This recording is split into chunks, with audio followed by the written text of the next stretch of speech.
얼마 전 1907년 근대적인 기상 관측을 시작한 이래 117년 만에 기록적인 폭설이 서울을 비롯해 수도권에 내려 대설경보가 발령되었습니다.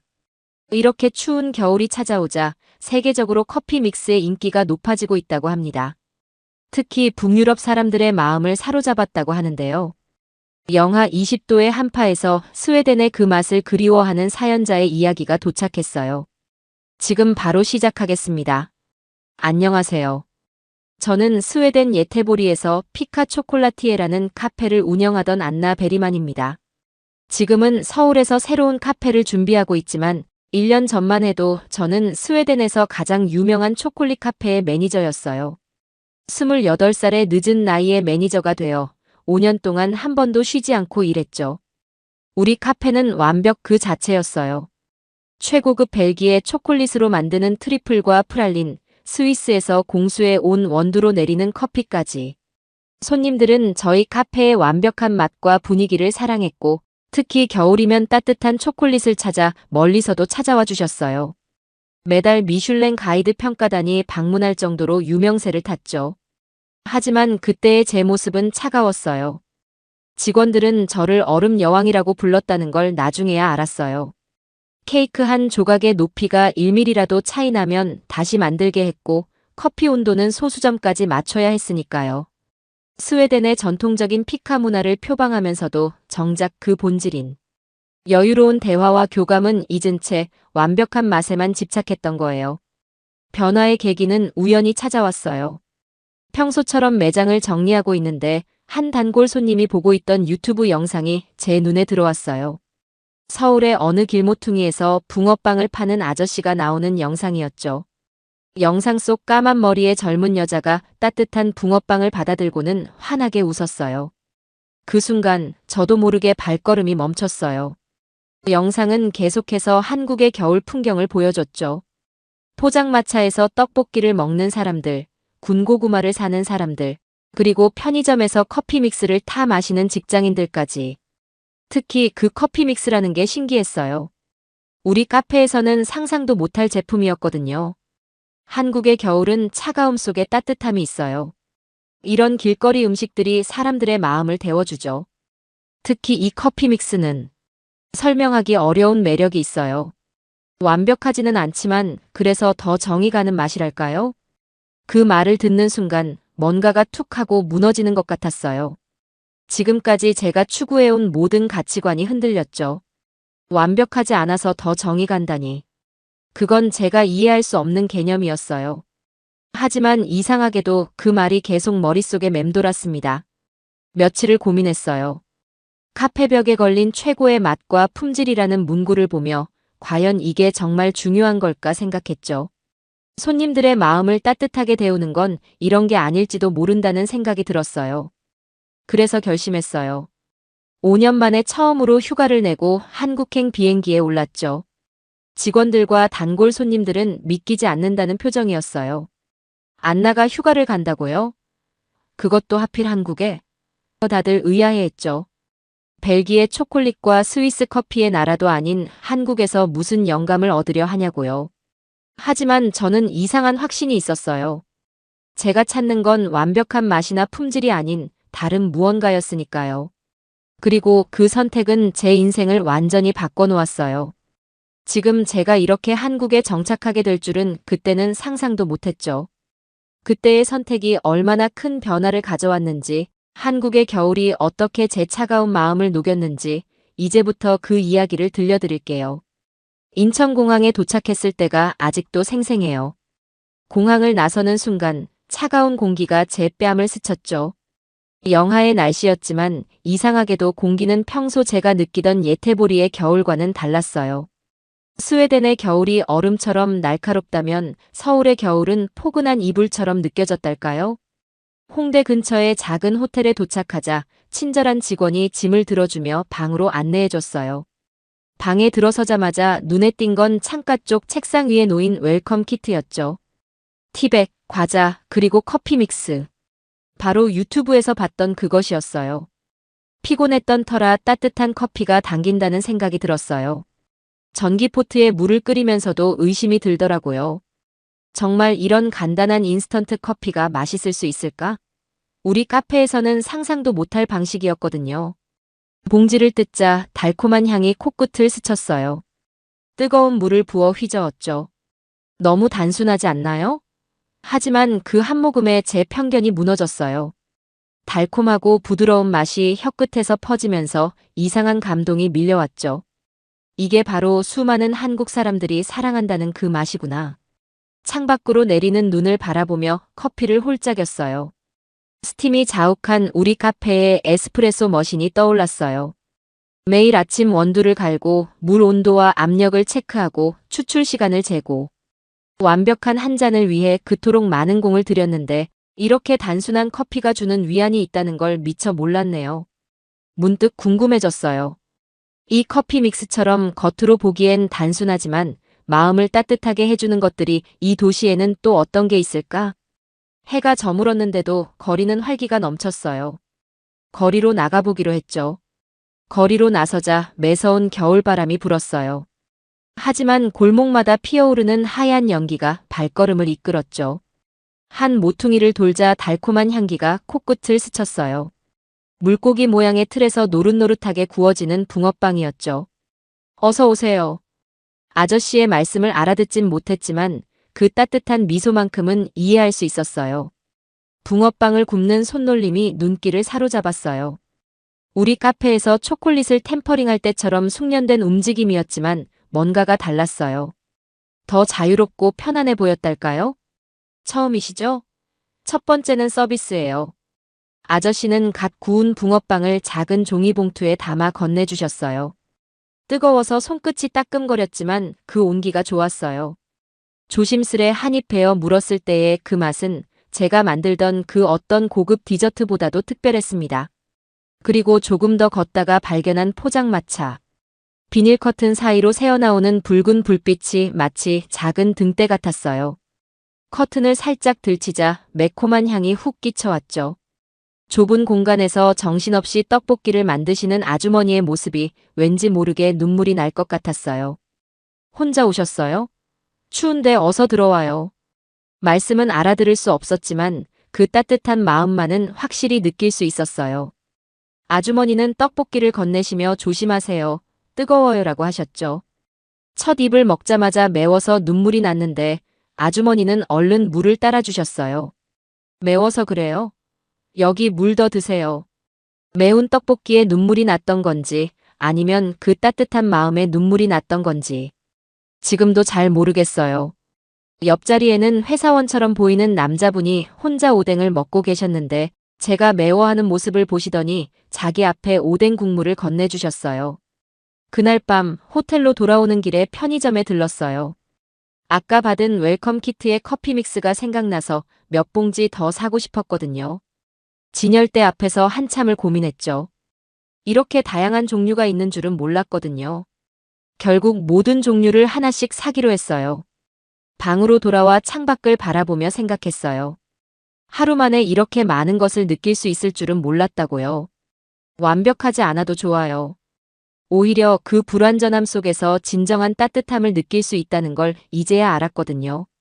아침에 눈을 떴을 때 처음으로 일정에 대한 걱정이 없었어요. 5년 동안 매일 아침 6시 카페 오픈을 준비하던 제가 이렇게 여유롭게 창밖을 바라보고 있다니 신기했죠. 어제 편의점에서 산 커피 믹스로 아침을 시작했어요. 이제는 이 달달한 맛이 익숙해지기 시작했나 봐요. 그때 문득 유튜브에서 봤던 찜질방이 생각났어요. 한국의 사우나라고 했던 것 같은데. 호텔 프론트에서 물어보니 근처에 있다면서 친절하게 길을 알려주셨어요. 찜질방에 들어서는 순간 처음 느껴보는 묘한 분위기에 당황했어요. 스웨덴의 사우나는 조용하고 개인적인 공간인데 이곳은 마치 작은 마을 같았거든요. 가족 단위로 오신 분들도 많고 친구들끼리 수다를 떠는 분위기도 신선했어요. 손님, 처음이세요? 여기 옷 갈아입으시고 수건도 가져가세요. 데스크에서 받은 분홍색 유니폼을 입고 안으로 들어갔어요. 여기저기 다른 온도와 종류의 방들이 있었는데 특히 놀라웠던 건 어떤 분들은 방 안에서 드라마를 보고 계시더라고요. 스웨덴에서는 상상도 못할 광경이었죠. 그런데 정말 놀라웠던 건 찜질방 음식이었어요. 삶은 계란이 이렇게 맛있을 수 있다는 걸 처음 알았어요. 옆자리 할머니께서 이렇게 소금 찍어 먹어야 제맛이야 라고 하시는 것 같았는데 그 마음이 전해져서 그대로 따라해봤죠. 정말 그 맛이 어찌나 특별하던지. 식혜라는 음료수도 처음 마셔봤어요. 달콤하고 시원한 맛이 특이했는데 이상하게 계속 생각나는 맛이었어요. 매점에는 컵라면을 끓여 먹는 사람들도 있었는데 그 모습이 마치 우리 카페에서 디저트를 즐기는 손님들 같아 보였어요. 때를 미는 걸 경험한 것도 잊을 수 없는 추억이에요. 처음에는 낯설고 부끄러웠지만 아주머니의 정성 어린 손길에 긴장이 풀렸죠. 살결이 뽀얗네. 근데 너무 말랐어.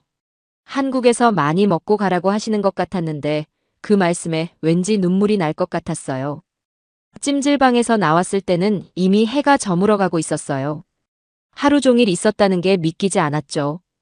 피곤할 법도 한데 이상하게 상쾌하고 개운했어요. 저녁에는 유튜브에서 본 또 다른 곳, 포장마차 거리를 찾아갔어요. 붉은 조명 아래 늘어선 포장마차들은 마치 축제 같았죠. 특히 한 할아버지가 운영하시는 오뎅 가게가 눈에 띄었어요.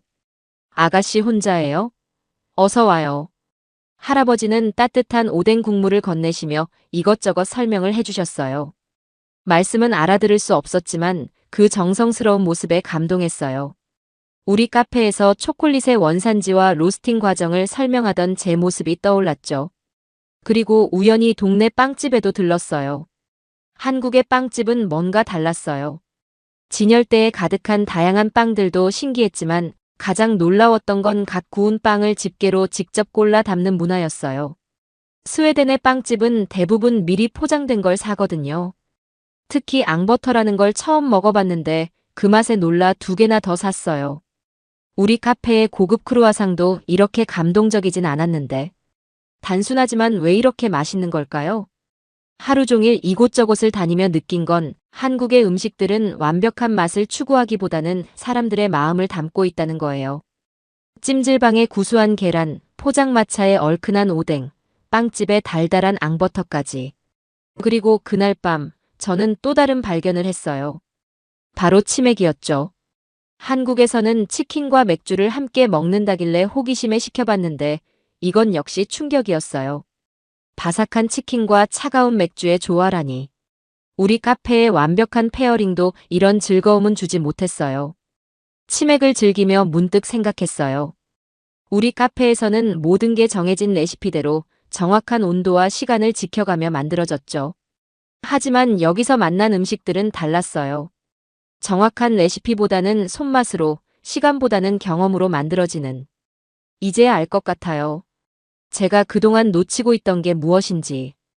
음식은 단순히 맛있는 것을 넘어서 그 안에 담긴 이야기와 정성이 더 중요하다는 걸요.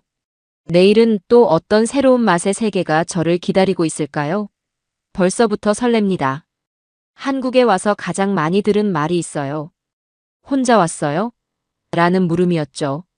처음엔 그저 궁금해서 묻는 줄 알았는데 그 말 뒤에는 항상 따뜻한 관심이 이어졌어요.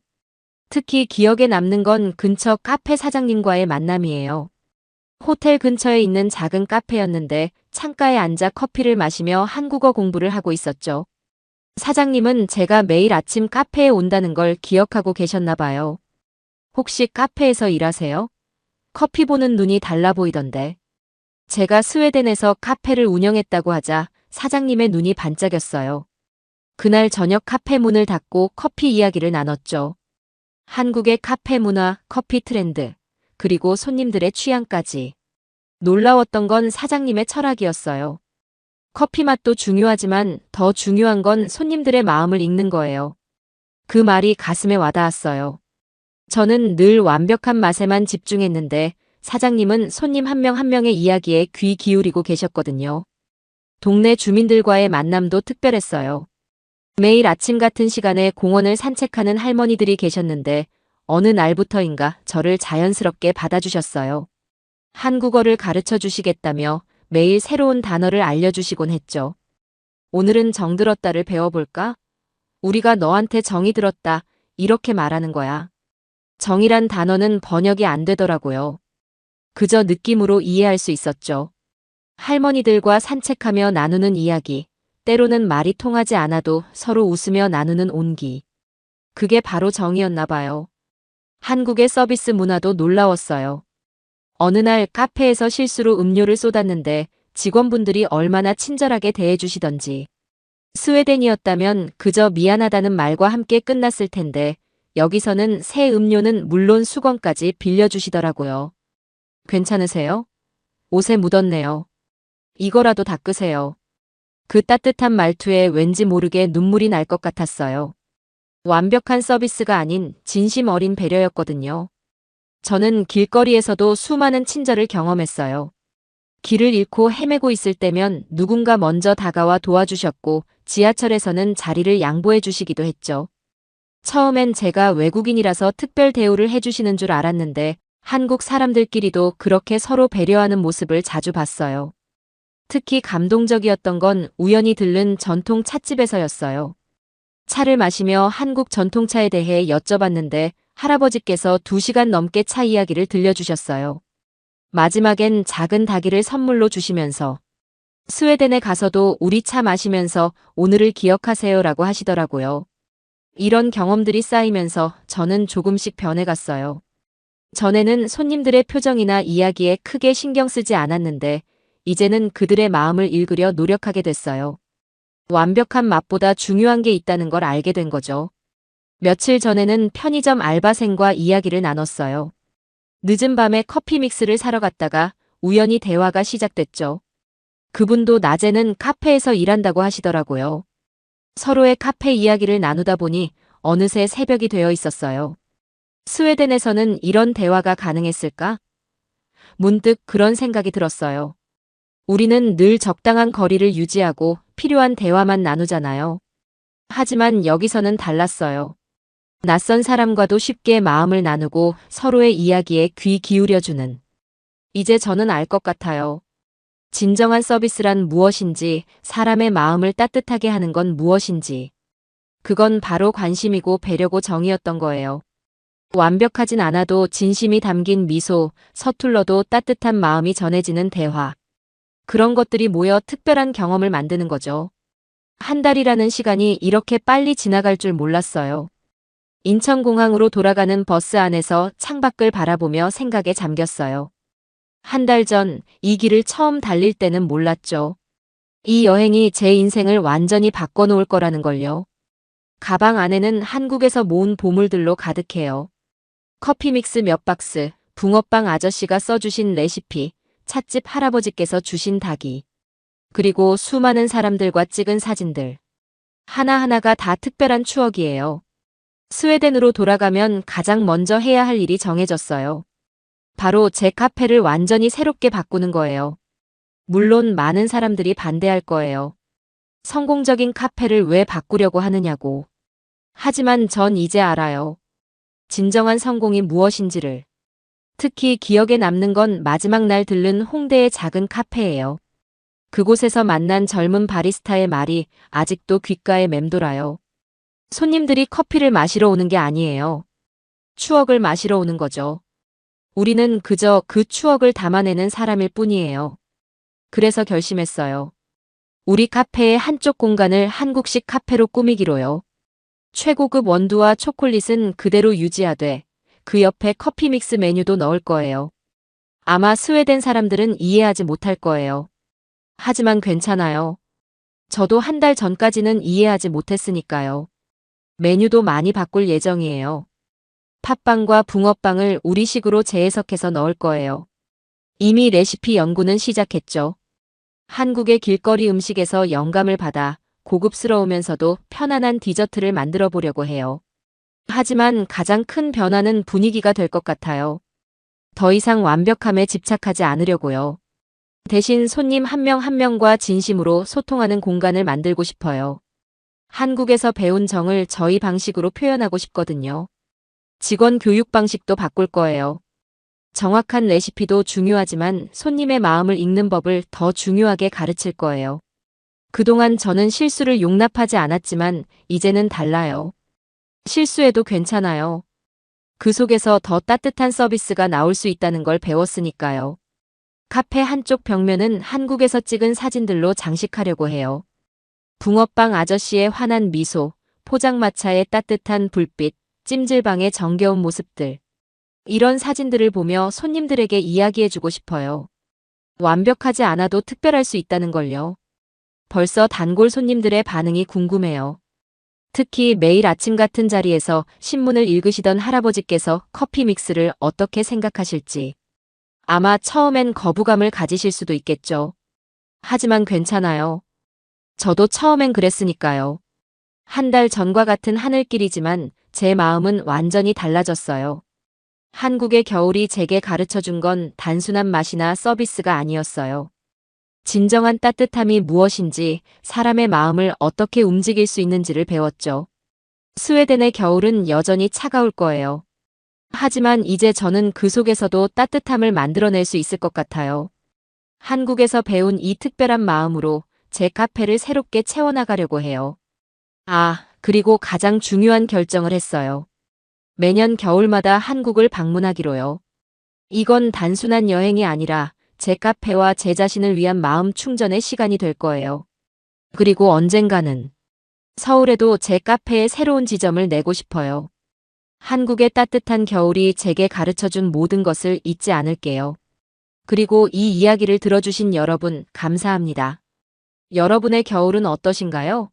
저처럼 특별한 따뜻함을 발견하고 계신가요? 사연을 재밌게 들으셨다면 구독과 알림 설정 부탁드립니다. 여러분의 구독과 알림 설정은 영상 제작에 큰 힘이 됩니다. 구독자 여러분의 사연 또한 제보 받습니다. 사연으로 채택되신 분들께는 소정의 선물 또한 보내드리고 있으니 많은 참여 부탁드립니다. 지금까지 외국인의 시선에서 한국의 감동에 빠진 이야기를 전해드리는 감동 다이브였습니다. 좋은 하루 보내세요. 감사합니다. 45년 만에 선포된 비상계엄령이 6시간 만에 해제되는 충격적인 사태가 벌어졌습니다. 박정희 전 대통령 서거 이후 처음으로 선포된 이번 계엄령은 여야를 막론한 전 정치권의 반발과 국민들의 거센 저항에 부딪혀 하루도 채 못 버티고 막을 내렸습니다. 윤석열 대통령은 4일 오후 10시 25분 예고 없이 긴급 대국민 담화를 통해 전국 비상계엄령을 선포했습니다.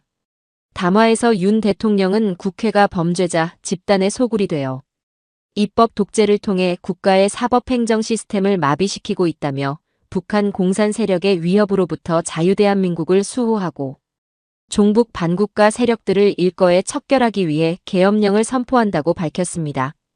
계엄령 선포 직후 박안수 육군 참모총장이 계엄사령관으로 임명되었고 11시부터 전국을 대상으로 하는 계엄사령부 포고령이 발표되었습니다.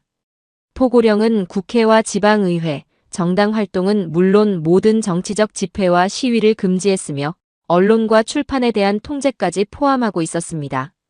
하지만 여야를 막론한 강력한 반발이 즉시 일어났습니다. 이재명 더불어민주당 대표는 윤 대통령은 더 이상 대한민국 대통령이 아니다라고 선언했고 여당인 국민의힘의 한동훈 대표마저 즉각 국회 차원의 계엄 해제를 요구하겠다고 밝혔습니다. 우원식 국회의장은 즉시 본회의를 소집했고 계엄군의 국회 폐쇄 시도에도 불구하고 4일 새벽 1시 여야 의원 190명 전원의 찬성으로 계엄령 해제 요구안이 통과되었습니다. 여당 의원 18명도 이 표결에 동참했다는 점이 주목됩니다. 결국 윤 대통령은 4일 오전 4시 27분 두 번째 대국민 담화를 통해 계엄령 해제를 선언했습니다. 국회에 계엄 해제 요구가 있어 계엄 사무에 투입된 군을 철수시켰다며 국무회의를 통해 계엄을 해제할 것이라고 밝혔습니다. 이번 사태에 대한 외신들의 반응은 매우 신랄했습니다. CNN은 현지 전문가와의 인터뷰에서 윤 대통령의 기괴한 결정이라며 대통령의 엄청난 과잉 반응이라고 평가했습니다. 특히 CNN은 수십 년간 민주주의 국가로 여겨져 온 대한민국을 흔들었고 더 고통스럽고 권위주의적인 과거에 대한 기억을 되살렸다고 지적했습니다. AP통신은 권위주의 지도자들의 시대로 회귀한 느낌이라고 지적했으며 로이터 통신도 정적을 겨냥했지만 여당 대표조차도 강력 반대라며 이번 사태의 심각성을 꼬집었습니다. 뉴욕타임스는 한국의 계엄령이 바이든, 미국의 핵심 동맹을 시험하다라는 제목의 기사에서 바이든 행정부는 한국을 모범 민주주의 국가로 칭송하고 북한, 중국, 러시아에 대한 보루로서 군사적 관계를 강화해왔다며 윤 대통령의 움직임은 바이든 행정부를 놀라게 했다고 보도했습니다. 워싱턴 포스트는 더 강도 높은 비판을 했습니다. 이번 특별선언은 많은 한국인을 분노하게 했고 1980년대 후반 한국이 민주주의로 전환하기 전 군사 통치의 고통스러운 기억을 떠올리게 했다며 이 명령은 겨우 6시간 동안 지속됐지만 활기찬 민주주의로 유명한 이 나라에 광범위한 파급 효과를 가져올 것이라고 전망했습니다. 월스트리트 저널은 격렬한 정치 상황에도 지난 40년간 계엄령을 선포한 한국 지도자는 없었다며 최근 지지율이 20% 아래로 떨어진 윤 대통령은 이제 정치적 미래에 대한 어려운 질문에 직면하게 될 것이라고 분석했습니다. 이로써 박정희 전 대통령 서거 이후 45년 만에 비상계엄은 선포 6시간여 만에 종결되었습니다. MBC 방송의 표현처럼 갑자기 계엄령을 선포하고 군대를 동원해 6시간 동안 나라를 혼란에 빠뜨린 후 물러선 이번 사태는 한국 민주주의의 현주소를 세계에 적나라하게 보여준 충격적인 사건으로 기록될 것으로 보입니다. 이번 계엄령 사태로 한국의 군사력이 세계의 이목을 끌게 된 가운데 한국군, 특히 특수부대의 능력에 대한 관심도 높아지고 있습니다. 특히 최근 들어 한국의 특전사가 세계 곳곳에서 그 우수성을 인정받고 있다는 놀라운 소식들이 전해지고 있는데요. 오늘은 그동안 잘 알려지지 않았던 한국 특전사의 이야기를 전해드리겠습니다. 안녕하세요. 저는 영국 런던에서 M&A 전문 변호사로 일하고 있는 엘리자베스 윌슨입니다. 옥스포드 법대를 졸업하고 영국 최고의 로펌 중 하나인 곳에서 10년째 근무하고 있어요. 사실 3년 전만 해도 저는 한국이라는 나라에 대해 K-팝과 몇몇 전자제품 브랜드 정도만 아는 평범한 영국인이었습니다. 지금 생각해보면 부끄럽지만 당시 저는 아시아 국가들에 대해 다소 편견을 가지고 있었어요. 특히 비즈니스 측면에서는 선진국인 우리가 이끌어줘야 할 개발도상국 정도로 생각했었죠. 하지만 지금은 완전히 다른 시각을 갖게 되었답니다. 한국은 이제 제 인생에서 가장 특별한 나라가 되었고 저는 영국에서 한국의 문화와 가치를 전파하는 브릿지 역할을 하고 있습니다. 제 인생의 전환점은 3년 전 대형 프로젝트를 맡게 되면서였어요. 한국의 첨단 기술 기업이 영국의 신소재 개발 회사를 인수하는 건이었는데 파트너님께서 제가 맡아줬으면 한다고 하시더군요. 솔직히 말씀드리면 처음에는 내키지 않았어요. 아시아 기업들과의 협업이 쉽지 않다는 소문을 많이 들어왔거든요. 하지만 첫 미팅부터 제 생각이 완전히 틀렸다는 걸 깨달았습니다. 한국 기업 임원진들의 철저한 준비성과 프로페셔널한 태도는 제가 지금까지 만나본 어떤 글로벌 기업과도 비교할 수 없을 정도였어요. 밤을 새워가며 완벽한 자료를 준비해오는 모습, 예리한 질문들, 신속한 의사결정. 모든 게 놀라웠죠. 특히 인상 깊었던 건 그들의 업무 태도였어요. 한 번은 금요일 저녁 6시에 긴급한 이슈가 발생했는데 한국 팀은 주말이었음에도 불구하고 단 한마디의 불평도 없이 모든 인원이 즉시 대응에 나섰습니다. 월요일 아침까지 완벽한 해결책을 제시하더군요. 영국이나 유럽 기업들과 일할 때는 상상도 할 수 없는 일이었어요. 그러던 중 한국 측 법무팀에 새로운 파트너가 합류했다는 소식을 들었습니다. 제임스 김 변호사였죠. 처음 만났을 때부터 범상치 않은 아우라가 느껴졌어요.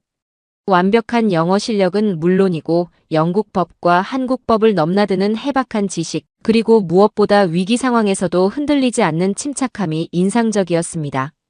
나중에 알게 된 사실이지만 그는 한국 특전사 출신이었더군요. 옥스포드에서 석사를 마치고 영국 로펌에서 수년간 근무한 후 한국으로 돌아가 대형 로펌의 파트너가 된 특별한 이력을 가진 분이었습니다. 제임스와 함께 일하면서 저는 점점 더 한국이라는 나라의 매력을 느끼기 시작했어요. 업무적으로는 완벽한 프로페셔널이면서도 동료들을 배려하는 따뜻한 마음씨, 어려운 상황에서도 결코 포기하지 않는 끈기. 이런 모습들이 제가 이전에 가지고 있던 아시아에 대한 편견을 완전히 바꿔놓았답니다. 특히 인상 깊었던 것은 한국의 우리라는 문화였어요. 영국은 매우 개인주의적인 사회인데 한국 사람들은 항상 우리 회사, 우리 팀이라는 표현을 쓰더군요. 처음에는 이상하게 느껴졌지만 시간이 지날수록 이런 문화가 얼마나 큰 힘을 발휘하는지 깨달았습니다. 프로젝트가 진행되면서 저는 자연스럽게 한국 문화에 더 관심을 갖게 되었어요. 주말에는 한국 드라마를 보기 시작했고 한국어도 조금씩 배우기 시작했죠. 런던의 한인 식당에도 자주 가게 되었고요. 이제는 김치 없이는 식사를 할 수 없을 정도가 되었답니다. 제임스와 함께 일하며 보낸 시간들은 제게 한국인의 진정한 가치를 배우는 소중한 시간이었습니다. 업무적으로는 최고의 파트너였고 개인적으로는 한국 문화를 알려주는 멘토였죠. 퇴근 후 런던의 한 식당에서 보내는 시간이 늘어날수록 저는 한국이라는 나라가 얼마나 대단한지 더욱 깊이 이해하게 되었습니다. 처음 제임스가 자신의 군 경력을 이야기했을 때 솔직히 저는 반신반의했습니다. 한국의 특전사가 세계 최강의 미국 델타포스, 영국 SAS와 어깨를 나란히 한다는 말이 과장처럼 들렸거든요. 하지만 곧 그것이 사실임을 깨달았습니다. 실제로 영국 특수부대 출신 장교들도 한국 특전사의 혹독한 훈련을 듣고는 경이로움을 감추지 못했다고 하더군요. 영하 30도의 극한 추위 속에서 진행되는 설한지 훈련, 산소가 부족한 고지대에서의 극한 체력 테스트, 수십 미터 높이의 헬기에서 단 한 줄의 로프에 의지해 하강하는 훈련. 이런 이야기들을 들으며 저는 깊은 감동을 받았습니다. 특히 인상 깊었던 것은 이런 훈련들이 단순히 신체적 한계에 도전하는 것이 아니라 정신력을 단련하는 과정이라는 점이었습니다. 제임스는 특전사에서의 경험이 자신의 인생을 완전히 바꿔놓았다고 했습니다. 절대 포기하지 않는 정신, 극한의 상황에서도 침착함을 유지하는 능력, 팀원들과 하나가 되어 목표를 달성하는 협동심. 이런 가치들은 비단 군대에서뿐만 아니라 사회생활에서도 그를 성공으로 이끄는 원동력이 되었죠. 실제로 그의 업무 방식은 다른 변호사들과 확연히 달랐습니다. 복잡하고 어려운 케이스를 맡았을 때도 결코 쉽게 포기하지 않았어요. 밤을 새워가며 해결책을 찾아내고 팀원들과 끝까지 함께하는 모습은 마치 특전사 시절 극한의 훈련을 이겨내던 정신이 그대로 이어진 것 같았습니다. 한국의 군대 문화는 제가 알던 서구의 그것과는 완전히 달랐습니다. 영국의 직업군인들이 단순히 임무 수행을 위한 조직이라면 한국의 군대는 한 사람의 인격을 완성시키는 교육의 장이었습니다. 책임감, 리더십, 희생정신, 끈기. 이런 가치들은 군복무를 통해 자연스럽게 몸에 배게 되는 것이었죠. 제임스가 태권도장에서 수련하는 모습을 봤을 때의 충격은 아직도 생생합니다. 평소의 부드럽고 신사적인 모습과는 달리 그의 눈빛은 마치 전사와 같았습니다. 한 번의 발차기, 한 번의 주먹질에도 특전사 출신다운 절도와 힘이 실려 있었죠. 그의 수련을 지켜보며 저는 한국의 무예가 단순한 스포츠가 아닌 정신수양의 도구라는 것을 이해하게 되었습니다. 영국에서 자란 제가 보기에 한국의 군대는 단순한 국방조직 이상의 의미를 가지고 있었습니다. 그곳은 젊은이들이 진정한 성인으로 거듭나는 인생의 전환점이자 국가와 공동체를 위해 자신을 희생할 수 있는 숭고한 정신을 배우는 곳이었습니다. 제임스의 이야기를 들을 때마다 저는 한국이라는 나라가 이토록 빠르게 성장할 수 있었던 이유를 조금씩 이해하게 되었습니다. 우리의 관계는 자연스럽게 발전했고 저는 그를 통해 한국의 문화와 가치를 더욱 깊이 이해하게 되었습니다. 런던의 평범한 봄날이었습니다. 저와 제임스는 시티 오브 런던 중심가에 있는 대형 은행 VIP룸에서 중요한 미팅을 진행하고 있었습니다. 양국 기업의 인수합병 계약 마무리 단계라 긴장된 분위기였지만 모든 것이 순조롭게 진행되고 있었죠. 미팅이 시작되고 30분쯤 지났을 때였습니다. 갑자기 은행 로비에서 소란스러운 소리가 들렸고 이어서 총성이 울렸습니다. 순간 제 심장이 멈추는 것 같았어요. 5명의 무장 강도가 은행을 장악했다는 것을 깨달았을 때 VIP룸의 모든 사람들이 공포에 질렸습니다. 그런데 제임스의 반응은 달랐습니다. 그의 눈빛이 순간적으로 변했고 전혀 다른 사람이 된 것 같았어요. 특전사 시절의 훈련이 자연스럽게 몸에서 배어나오는 듯 했습니다. 그는 즉시 상황 분석에 들어갔습니다. VIP룸은 2층에 위치해 있고 비상계단이 20m 거리에 있습니다. 강도들은 아직 1층에 집중되어 있어요. 우리에겐 시간이 있습니다. 제임스의 침착한 상황 판단에 모두가 놀랐습니다. 그는 마치 이런 상황을 수없이 훈련해온 것처럼 보였죠. 그는 미팅 참석자들을 안전한 위치로 재배치했습니다. 강도들의 시야에서 벗어난 사각지대를 정확하게 파악하고 있었던 거죠. 한국 특전사에서는 이런 상황에 대비한 훈련을 수없이 받습니다. 침착하게 제 지시를 따라주세요. 그의 목소리에는 이상한 안정감이 있었습니다. 얼마 지나지 않아 2명의 강도가 VIP룸으로 들어왔습니다. 그들은 우리를 위협했지만 제임스는 동요하지 않았어요. 오히려 그들의 움직임을 예의주시하며 기회를 찾고 있었죠. 첫 번째 강도가 잠시 방심한 순간이 왔습니다. 제임스의 움직임은 놀라울 정도로 정확했어요. 특전사에서 훈련받은 근접 전투 기술로 순식간에 첫 번째 강도의 무기를 무력화시켰습니다. 놀라운 것은 그 과정에서 강도에게도 심각한 부상을 입히지 않았다는 점이었죠. 두 번째 강도를 제압하는 과정은 더욱 인상적이었습니다.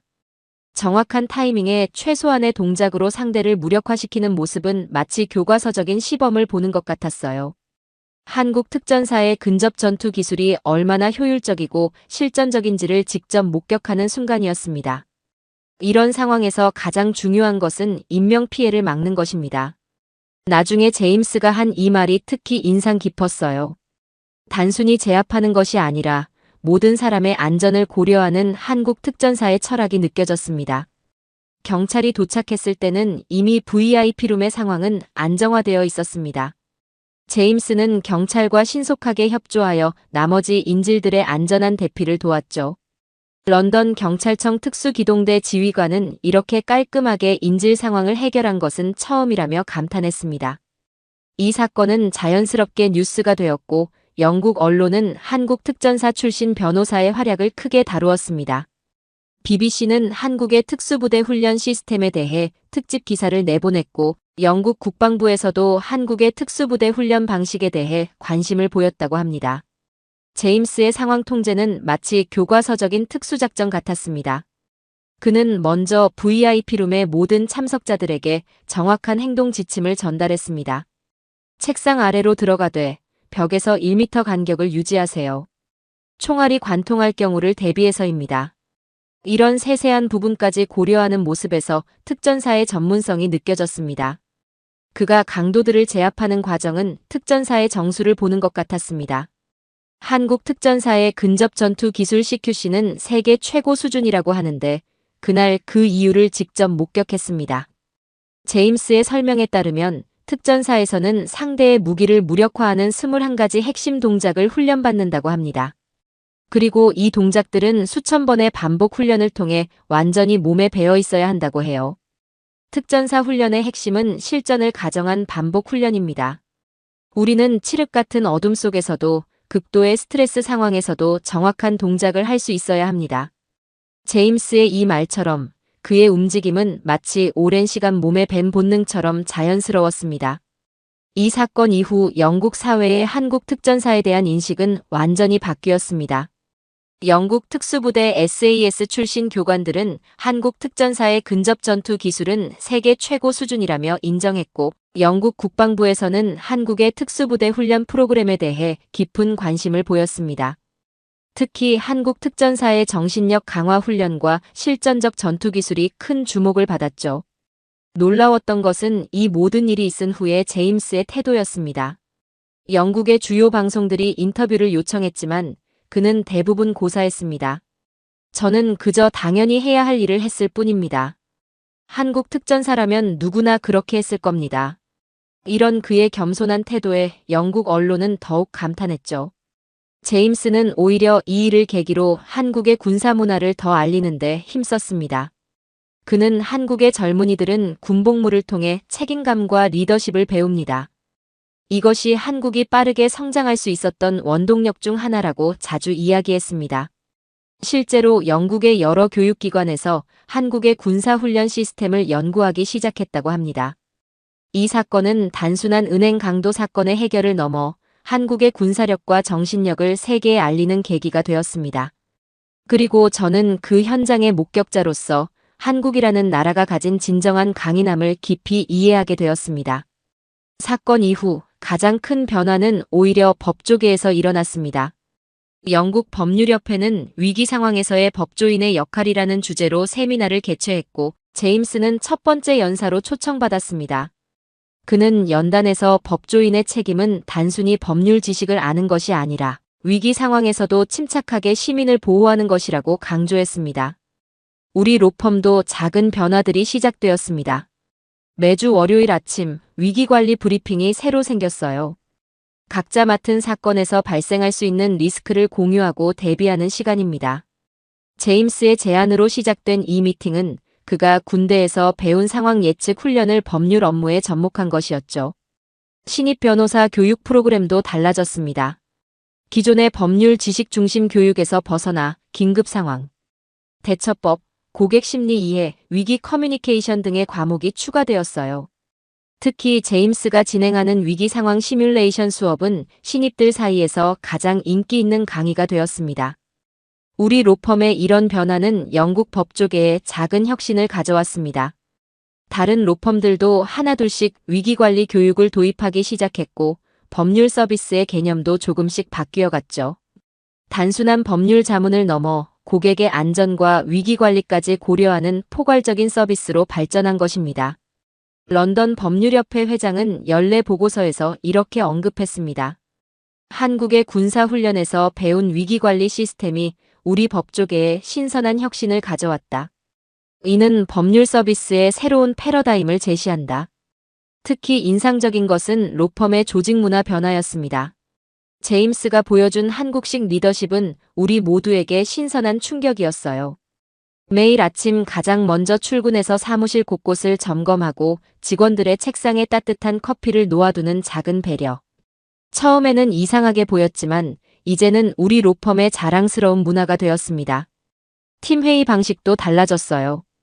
제임스는 한국 군대에서 배운 3단계 보고 체계를 도입했습니다. 상황 보고, 문제점 분석, 해결책 제시를 명확히 구분하는 방식이죠. 이 시스템 덕분에 회의 시간은 절반으로 줄었고 의사결정은 더욱 효율적이 되었습니다. 직원 복지 정책에도 변화가 있었습니다. 제임스는 한국 기업에서 흔히 볼 수 있는 팀 단위 아침 체조를 제안했어요. 처음에는 다들 어색해했지만 지금은 이 시간이 하루 중 가장 활기찬 순간이 되었습니다. 간단한 스트레칭과 함께하는 팀 미팅은 업무 효율성을 높이는 것은 물론 직원들의 건강 관리에도 도움이 되었죠.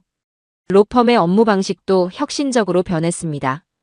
제임스가 도입한 팀 프로젝트 시스템은 특히 인상적이었어요. 한국 특전사의 팀 운영 방식을 법률 업무에 접목한 것인데 각자의 전문성을 살리면서도 하나의 목표를 향해 움직이는 방식이었죠. 특전사에서는 각자 맡은 포지션이 있지만 결국 하나의 팀으로 움직입니다. 한 명이 약해지면 다른 팀원이 즉시 보완하고 서로를 믿고 의지하죠. 제임스의 이런 철학은 우리 로펌의 새로운 문화가 되었습니다. 큰 소송 사건이 있을 때면 이제 우리는 특임팀을 구성합니다. 소송 전문가, 계약법 전문가, 협상 전문가가 한 팀이 되어 다각도로 사건을 분석하고 해결책을 찾아가는 방식이죠. 이런 시스템 덕분에 승소율도 크게 올랐고 고객 만족도도 높아졌습니다. 이제 저와 제임스는 결혼을 앞두고 있습니다. 영국 상류층 출신인 제 부모님은 처음에 아시아계 사위를 받아들이는 것을 걱정하셨지만 지금은 제임스를 누구보다 아들처럼 생각하십니다. 우리 딸을 지켜줄 사람이라면 그보다 더 믿음직한 사람은 없을 것 같구나. 아버지의 이 한마디는 제임스에 대한 완벽한 신뢰를 보여줬죠. 결혼식은 한국에서 하기로 했습니다. 제임스의 제안이었는데 저도 흔쾌히 동의했어요. 한국의 전통 혼례와 현대식 결혼식을 접목한 웨딩을 계획하고 있답니다. 전날에는 전통 혼례복을 입고 패백을 드리고 당일에는 드레스와 턱시도를 입고 현대식 예식을 올리기로 했죠. 한국의 결혼 준비 과정은 제가 알던 영국의 그것과는 완전히 달랐습니다. 모든 것이 체계적이고 세심했죠. 제임스의 어머님은 혼수품 하나하나를 직접 골라주시며 그것들의 의미를 설명해 주셨어요. 이불 한 채, 수저 한 벌에도 새 신부에 대한 축복과 사랑이 담겨 있다는 게 참 인상적이었습니다. 특히 양가 상견례는 잊을 수 없는 경험이었어요. 제임스의 부모님은 한국에서 영어 교재를 보며 영어를 연습해 오셨고, 제 부모님은 한국 예절을 공부해 오셨더라고요. 서로를 배려하는 모습에 저절로 눈물이 났습니다. 한국의 전통 한정식으로 진행된 상견례에서 제 아버지는 처음으로 젓가락질에 도전하셨고, 제임스의 아버님은 위스키를 선물하시며 영국식 건배를 제안하셨죠. 양가 부모님들은 예상과 달리 금방 가까워지셨어요. 제임스의 아버님이 보여주신 군 시절 앨범에 제 아버지가 깊은 관심을 보이셨고, 두 어머님들은 양국의 음식 레시피를 교환하시며 가까워지셨습니다. 문화는 달라도 자식을 사랑하는 부모 마음은 같다는 제임스 어머님의 말씀이 아직도 기억에 남습니다. 특히 인상 깊었던 건 제임스의 전우들이 보내온 축하 메시지였습니다. 전 세계 각지에서 활약하고 있는 그의 특전사 동기들이 하나둘씩 연락을 해왔어요. 형제여, 자네가 평생을 함께하고 싶다는 그 파트너라면 우리도 기꺼이 새로운 가족으로 환영하겠네. 이런 따뜻한 메시지들이 제 마음을 울렸습니다. 최근에는 한국어 공부에 더욱 열중하고 있어요. 시부모님께 인사드릴 때 한국어로 의사소통하고 싶거든요. 한글의 과학적인 체계에 매료되어 공부가 더욱 즐거워요. 제임스는 제가 한글을 배우는 모습을 보며 세종대왕님의 한글 창제 정신이 이렇게 현대까지 이어지는구나라며 감동하더군요. 우리는 앞으로의 계획도 구체적으로 세웠습니다. 런던과 서울을 오가며 법률사무소를 운영하려고 해요. 특히 한영 기업 간의 법률 자문을 전문으로 하되 단순한 법률 서비스를 넘어 양국의 문화적 가교 역할을 하고 싶습니다. 제임스가 특전사에서 배운 위기관리 노하우를 접목해 기업들의 리스크 관리도 도와줄 계획이에요. 교육 사업도 구상 중입니다. 제임스의 특전사 경험과 제 법률 지식을 결합해 글로벌 리더십 아카데미를 설립하려고 해요. 이곳에서는 한국의 군대식 리더십과 영국의 신사적 비즈니스, 문화를 접목한 새로운 형태의 교육을 제공할 예정입니다. 이미 여러 글로벌 기업에서 관심을 보이고 있답니다. 가정을 꾸리는 것에 대한 계획도 세웠어요. 우리 아이들은 양국의 언어와 문화를 자연스럽게 습득하게 될 거예요. 여름방학에는 한국에서 태권도를 배우고 겨울에는 영국에서 크리켓을 즐기는 그런 진정한 글로벌 시민으로 키우고 싶습니다. 제임스는 특전사에서 배운 철저한 시간, 관리와 규율이 육아에도 도움이 될 거라고 자신하는데 저도 같은 생각이에요. 제임스는 최근 자서전 집필을 제안받았다고 합니다. 하지만 그는 아직 이르다며 고사했어요. 대신 한국 특전사의 훈련 시스템과 정신을 소개하는 교육용 책자를 만들고 있답니다. 개인의 이야기가 아닌 한국의 군사, 문화가 세계에 기여할 수 있는 가치를 전하고 싶다는 게 그의 설명이었죠.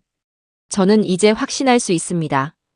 제가 사랑하는 사람을 만난 것은 단순한 우연이 아니었다고요. 그것은 서로 다른 두 문화가 만나 더 나은 가치를 만들어내는 운명 같은 만남이었습니다. 제임스가 보여준 한국의 군인 정신, 책임감, 그리고 헌신은 제 인생을 완전히 바꿔놓았고 이제는 제가 그 가치를 다시 세상과 나누고 싶습니다. 우리의 이야기는 여기서 끝나지 않을 것입니다. 오히려 진정한 시작이겠죠.